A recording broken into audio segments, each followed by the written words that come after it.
Good evening. So, session 38, and as promised, we're going to be doing a Q&A.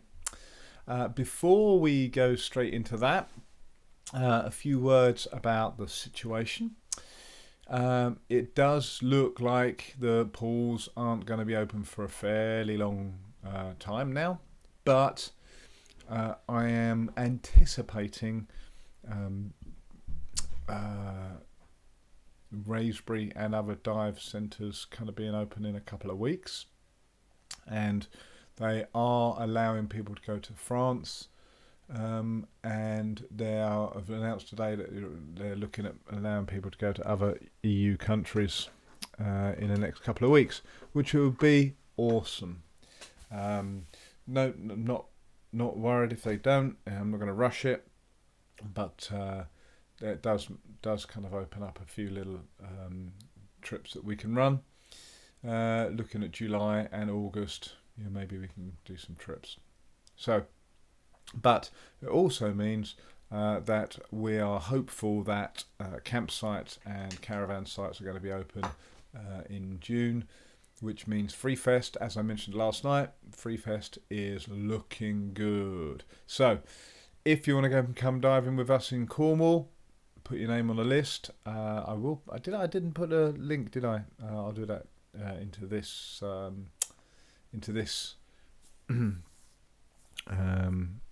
comments when it goes on YouTube. So sign up, come along to FreeFest in Cornwall in July.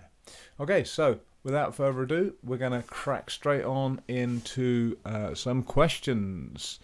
Okay, so Donde has said, I've been told that I speed up at the end of my dives and that I should maintain the same speed. How do I become more aware that I am doing this, and why is it important? Okay, so on the face of it, speeding up is not necessarily bad, okay, just as it is, except if you are, and let's just pick some random numbers here, so we've got some sort of conversation. If you're doing 2 lengths and you're speeding up towards the end of 2 lengths, you're speeding up to get to the end of that second length. And this is limiting you to 2 lengths, because one day you're going to do a turn and start doing the 3rd length. So if you're speeding up to get to the end of the second length, you're going to do a rushed turn and you're going to be faster back. So it's for a progression perspective. You want to be able to do the whole of your swim, whether it's 2 lengths, 4 lengths, 10 lengths. You want to be able to do the whole lot at a constant rate, because then you can add on a turn, then you can carry on as you progress. And we always say that we can look at the last 5-10 meters of a swim and tell you everything you need to know about the entire swim. Therefore, you need to make the last bit of the dive as good as any of the rest of the dive. So if we see somebody kind of speeding up towards the end of the length, we'll say, look, you should have called it back then, before you needed to speed up, okay, and make the dive up to the point you call it solid, beautiful, excellent. But more than that, in your mind, if you're like swimming along and you're not speeding up and you're really like doing a nice, consistent dive, and you come up, then you're going to be thinking, well, yeah, I could have carried on, which is the right attitude. You want to come up. A good dive is one where you could have gone further. Okay. If, and this is a caveat to that, if you're going for a world record, not a national record, a world record, then speeding up towards the end is acceptable, because there's a definite distance that you wouldn't want to do. If it's not a world record, doesn't count, because if it's not a world record, there's always a swim you want to do next week that might be further, or a month later, or a year later. Okay, if it's a world record, it's definite. Okay, so that's my answer. Make the entire dive as good or either the last 10 meters as good as the rest of the dive. Keep it consistent. And how do you know if you're doing it? Simply time it. Simply time it. And don't get too caught up on half a second here, half a second there. But 2 lengths, again, I've picked that for really easy numbers. Just time how long the first length is. Get your buddy to time how long it is. Time how long the second length is. If you're in doing 1 length, time, find a halfway mark, time it. And don't get caught up in the details of the numbers, but it's just as a feedback of like, well, the first length was 30 seconds, the second length was 25 seconds. But if you've got a buddy who's watching you, they can tell you you're speeding up. So you don't even need those numbers. They can just say, yeah, you sped up. You sped up. From that point on, you sped up. Okay? And if you didn't notice and they did, then that's about awareness. And you should go back and do the dive again anyway. There's no point in extending it because you're not aware of what you're doing in that dive, whether it's half a length or 10 lengths. If your buddy says, oh, you sped up, did I? You should do it again, and you should do less because you're not aware of what you're doing. Without awareness, everything else falls apart. Anyway, we've got some more questions coming in, so I'll move on. Hope that answers your question, Donde. Okay, so Nicholas, do you have any open water exercises to recommend to beginners? I live by a lake and go swimming and do breath holds with a friend, but it's not structured. There is an infinite amount of exercises you can do in open water, just infinite. Obviously, you're with a friend, so you're not diving alone. That's fine.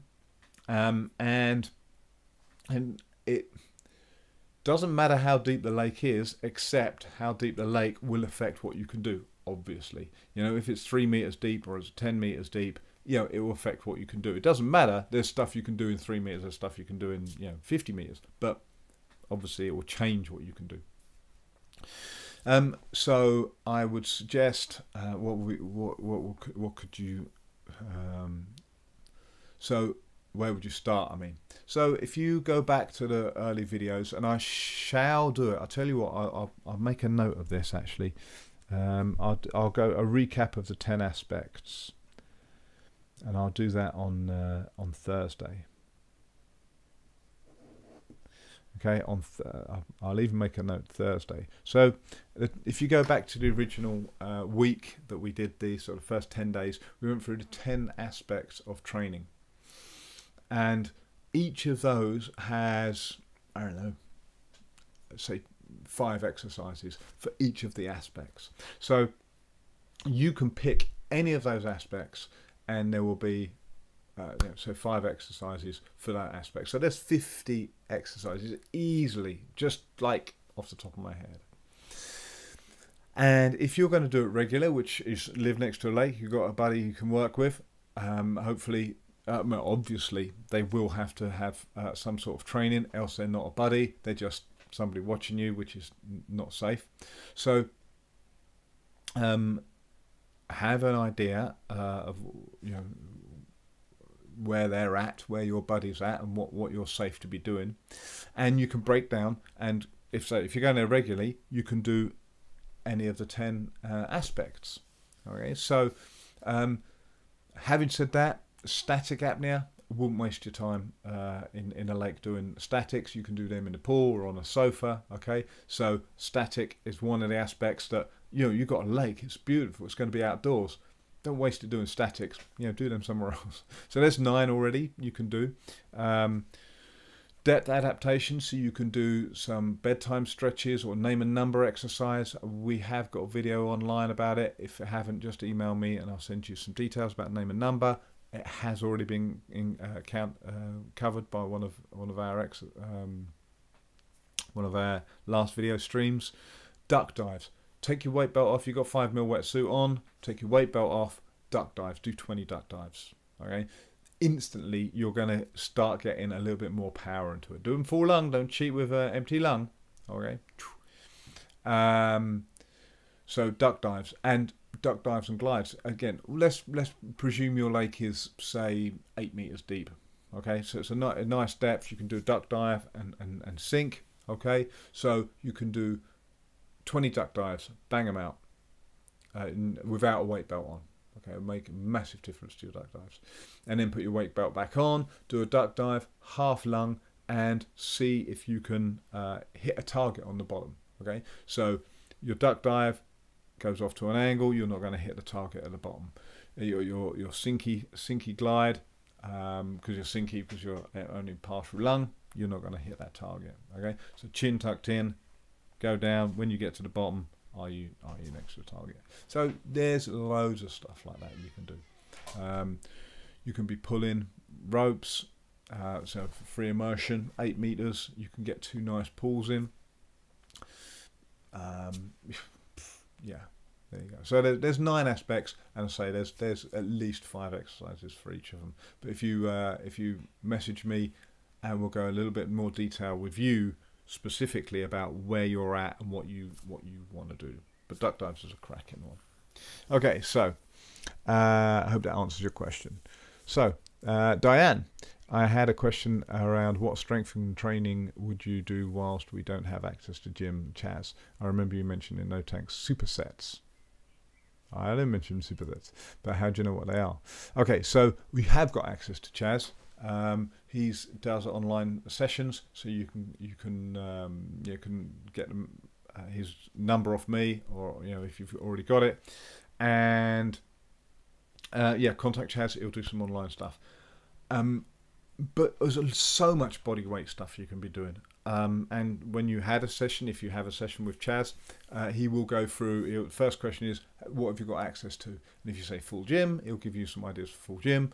If you say nothing, he'll give you some ideas for nothing.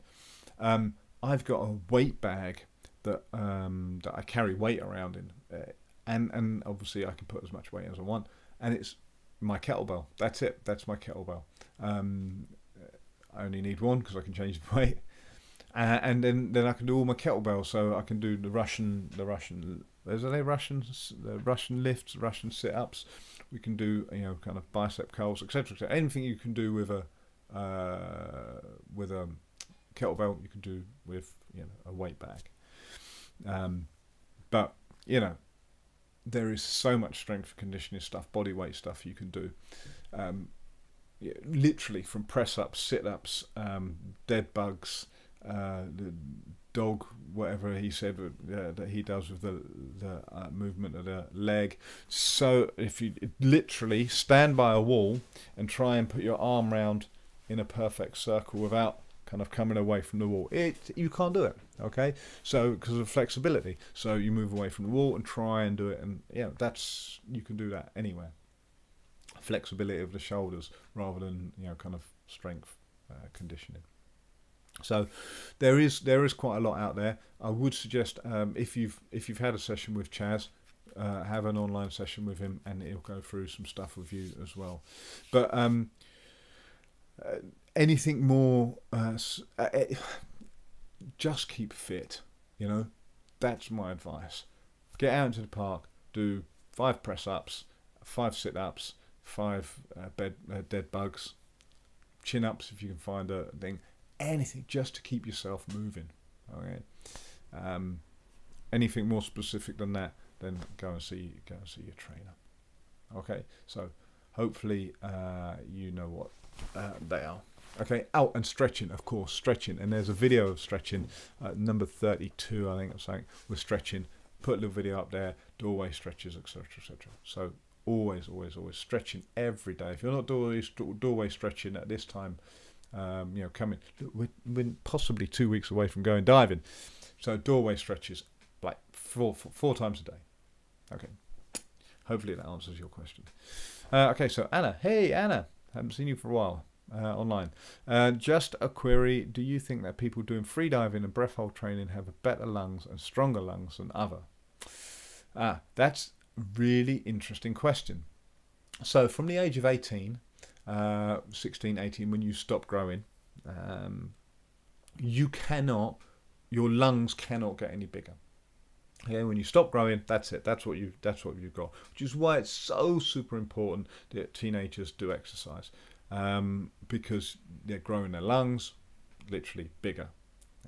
After 18, you can't grow them anymore, but you can make them better, make them worse, make them stronger, and I suppose you can make them weaker by just not using them. So that's not.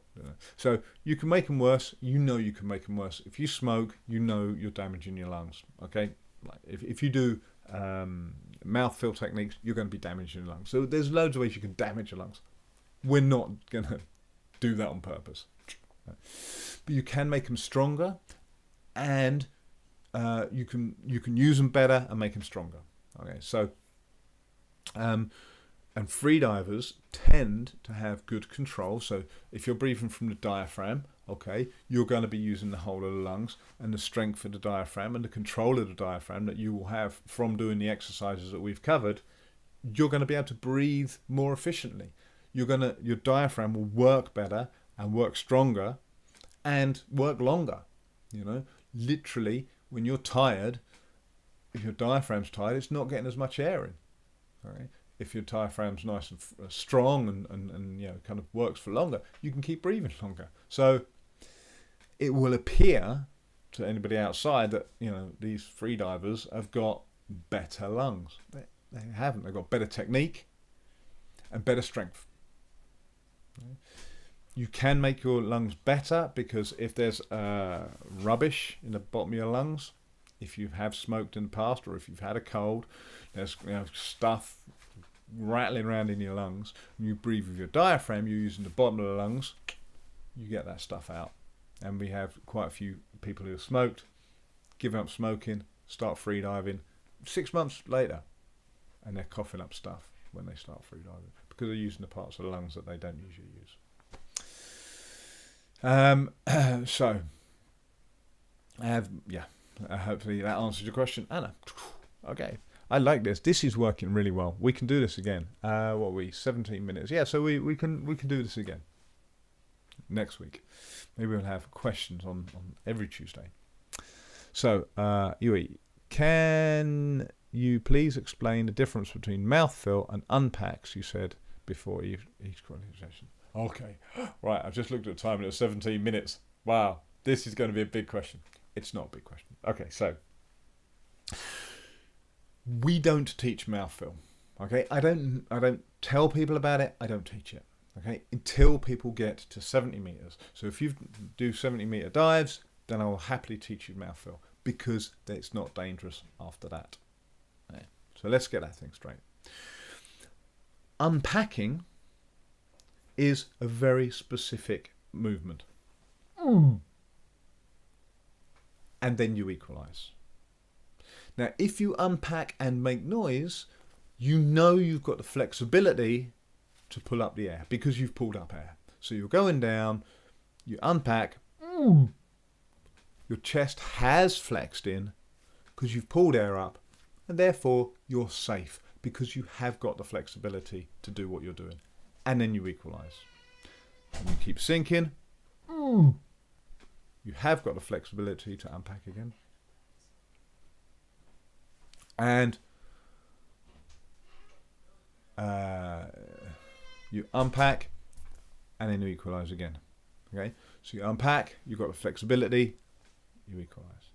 Mouthfill is fundamentally different, as in you go down, you find a place that you can't get any more air up, you're not flexible enough to unpack. So the next dive, you go to a shallower depth and unpack 2, 3, 4 times, and then go down and don't unpack anymore to get past that depth where you're not flexible enough to go past. That's the difference. So mouthfill, you get to this point, okay, I can't go any further. It's not safe for me to go any further than that because I'm not flexible enough to go past that point. The next dive, you come down to here where you are still flexible, unpack. So you've got loads of air in your mouth fill, and then you go past this depth, and it's unsafe to do it. So that's the difference. Unpacking, equalize. Unpack, equalize. If you can make noise, you're moving air, you're flexible. Good job. All right. If you have to circumnavigate that safety barrier by mouth filling a lot earlier on, it's dangerous. You are damaging the lungs. Because at this point, you're not flexible enough to go past that depth. If you go past that depth, you will damage your lungs. Doesn't matter what you do. Mouth fill here, loads of air. You're going past that, you are damaging your lungs. Okay. So Kiri, so hopefully that answers your question. Okay, so Kiri, what can be done in or out of the water to help regulate stamina? Ooh, okay, so this kind of goes back to what I was saying earlier about, speaking to Chaz. This is why we do strength and conditioning out of the water. This is why we do exercises for the full hour in a pool session. Right? If you go to the pool and you just do one swim, say 2 lengths, that's your distance. Have a rest, have a chat, watch your buddy, whatever. Do another swim. You've done 4 lengths in an hour, which is fine. But you want to do 6 lengths in an hour because you want to do 3 lengths, rest, and then 3 lengths. But you haven't ever done that. You've only ever done 4 lengths. Okay? So stamina to do 6 lengths is going to be an issue. Obviously, you're not going to step up straight from 2 to 3. Okay, 4 to 6. But to even contemplate doing 3 lengths, 2 sets of 3 lengths, you have to have the stamina to swim 3 lengths, and you've never had that. Plus, you've got to have the breath hold. Plus, you've got to have the technique. So there are 3 things. So what we do, we try and do, is in the pool sessions do loads of lengths. So we'll do an exercise, a standard warm-up, which is, we might do 10 lengths in a standard warm-up in the first 5 minutes of the session. Okay, so when you're doing your swims of 2 lengths and you're trying to up it to 3 lengths, you've already done 3 lengths is easy. Your stamina for 3 lengths is done. You've done that. So all you've got to work on is technique and breath hold. Okay. So that's how we do it in the pool, just by doing lots of lengths. And we make it harder by taking your fins off, or doing it faster, or doing it with holding things, or in a tough position. Okay. So basic position, for instance, it's quite tough to hold that position. Okay. Really works the shoulders. If you're going to do a record attempt, you would probably, especially with biofins, have your hands down beside you, or if you're going down, your sink phase would be like this. But we train like this. Okay, so it's hard work. So you do a whole dive like this. Whole dive, it's hard work. There's your stamina. So when you're actually going out to take a photograph, you can relax and it's easier. Okay? Out of the water, it's the same thing with strength and conditioning with Chaz. He's going to look at you and say, okay, do 6 squats. Okay, well, next week he's going to ask you to do 7. But, and Chaz, this is why we go with Chaz. Okay, if you do an session with a strength and conditioning session and you hurt afterwards, you've done too much. Okay, because you've done too much. You want to do something where you walk away going, oh, I didn't really feel anything, and then the next day you feel a mild ache. Okay, nothing dramatic. You shouldn't be kind of not able to walk. Okay, that's damaging. What you want to do is encourage your body to change. So, and Chaz is beautiful at doing this. He gets you just to do just enough that you, oh yeah, okay, I've done something, but I don't feel knackered.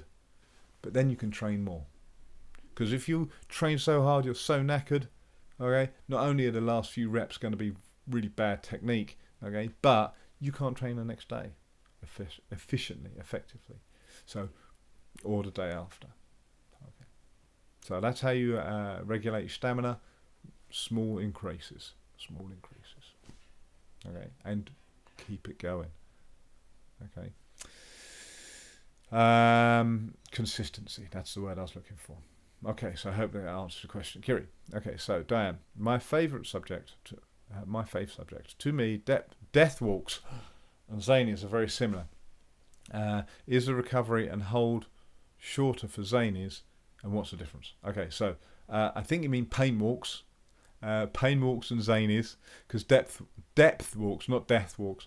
Depth walks are the ones where you start and you go, right, I'm going to go, you walk, empty lung, walk and go, I'm halfway through the walk now, turn around and come back and try and make it back in the way you want. So I'm really, really knackered. I'm just going to call it. I want it to be easy today. You go, you turn around, oh, that was easy, I'll win.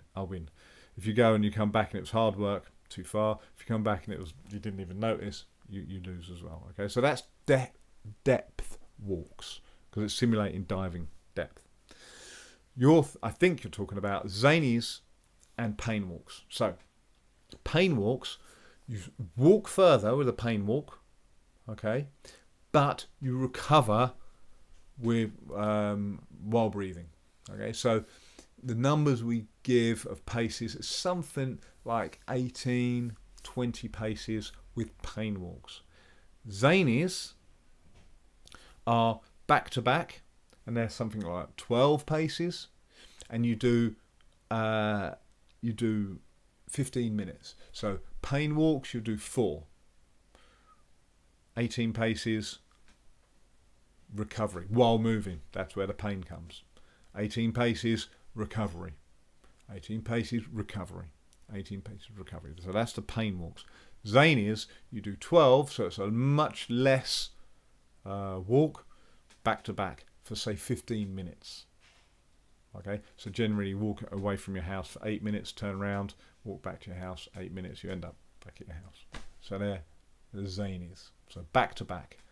So 12 paces, 3 candle blows, 12 paces. All empty lung. All of them are empty lung. Okay, hopefully that answers that question. Donde. Again, 2 questions, Donde. I'm quite new and don't own a neck weight, but I can see the benefit, especially for no fins. When is a good time to get one, and how often should you wear it? Okay, so a good time to get it is not in lockdown. So we will do neck weight workshops. I used to make them, but they just take so long to make. And so people come around my house and we do a workshop. So everybody makes their own. You can measure it, get the right size. Kiri usually makes some fantastic vegan cakes, and everybody chows down as well. And we drink tea, and we meet up and make it a social thing. But in the time it makes me to make 1 neck weight, we've made 10 neck weights. Okay, so that's how we do the neck weight thing. When to get one? Well, you can get one anytime you like. It doesn't matter. Yes, it will make swimming easier. So that's the first reason why you wouldn't want to get it, because you only get the benefit once. So in no tanks, we'd say when you can do a length comfortably without a neck weight, when you've given up on having a neck weight. I'm never going to get a neck weight. Like Marcus will never let me have a neck weight. So I'm just going, or Julian or whoever your instructor is, they're not going to let me have a neck weight. I'll just get on with it. And you're doing lengths comfortably. Then you get a neck weight and whoa, it's so much easier. You're already confident without a neck weight. So if you forget it 1 week, you're not going to, oh man, I haven't got a neck weight. Or if I steal it to give it to a newbie to try out, oh man. Okay. So when you're confident in the water, doing a length, doing 2 lengths, something like that, that's the time to get the neck weight, because you'll appreciate it. But the other thing is, when you swim, when you begin, you'll be swimming. Okay.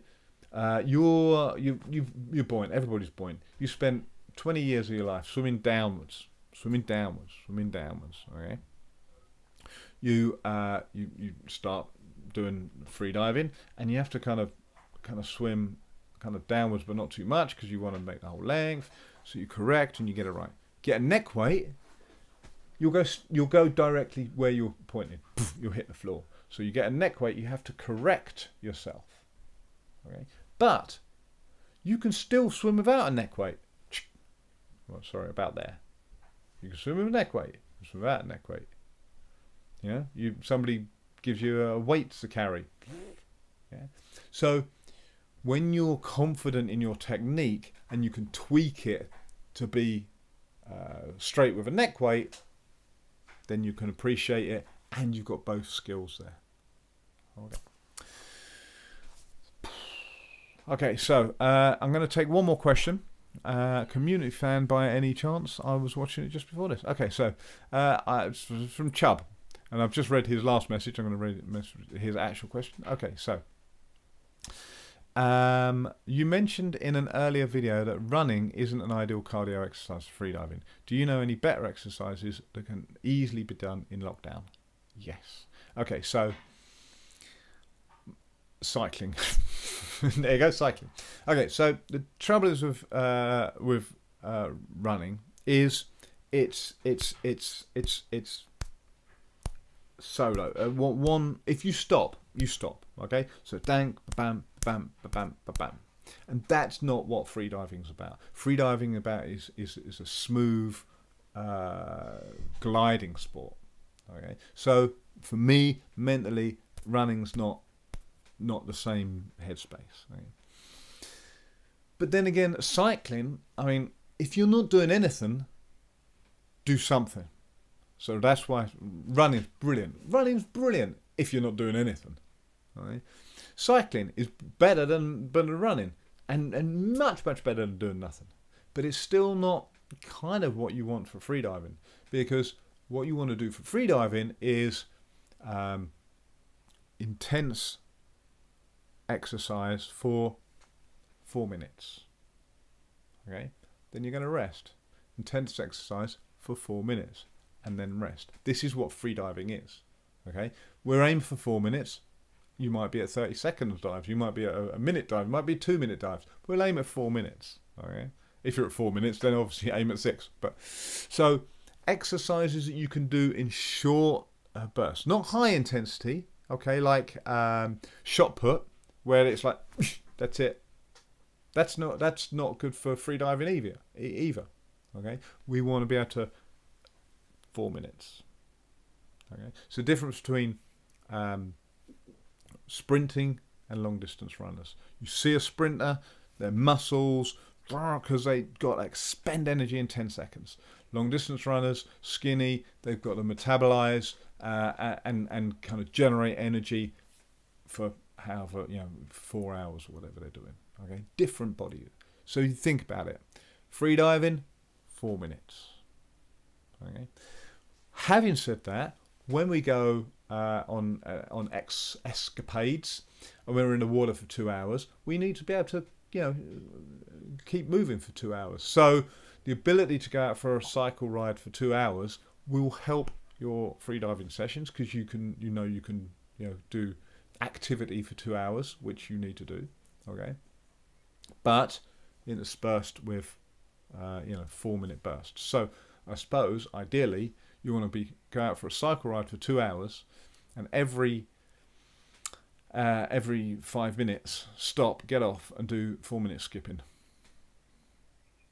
There you go. Perfect exercise for freediving during lockdown.